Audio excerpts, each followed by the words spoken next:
One of the best days of the hockey calendar is here, free agent frenzy.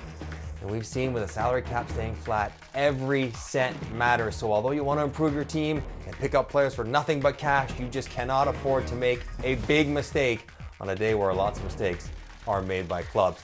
Take a look at some of the top free agents out there. Starting up front, Gabriel Landeskog with Colorado Avalanche. Captain, proven 5-on-5 performer, physical player, leadership, character, all those things you love. At 29 years old, though, giving him 7-8 years might be eyebrow raising to me. So I think if you can keep him at 6 years, around $7.5 million, that would be an appropriate contract for Gabriel Landeskog. Dougie Hamilton's the biggest name on defense, and he'd be the one guy that you break the bank for. Right shot, power play, great underlying numbers, scoring chances, shot generation, expected goals, you name it, through the roof. He can skate and play half the game. He's going to be worth $9+ million on 7 years. When you saw what McCarr and Jones picked up, he's in that category. A couple guys on Canadian teams that might be of interest. Tyson Barrie led all defensemen in scoring last year, deserves a big contract.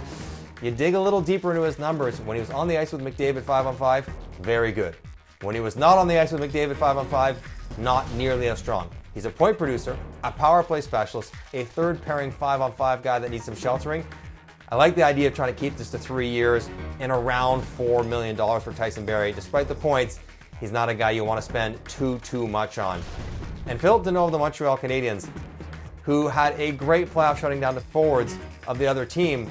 But don't mistake it. In the last 3 years, in points per 60-minute played at 5-on-5, in the NHL, amongst centermen, he's 19th. Well within first-line center range, so he won't score a ton for you, won't run a power play, but when you give him credit for the good work he does defensively and the fact that his underlying numbers, shots, chances, goals, expected goals have all hovered around 60%, one of the best in the league the last several years, I think he deserves probably $5 million at around 5 years.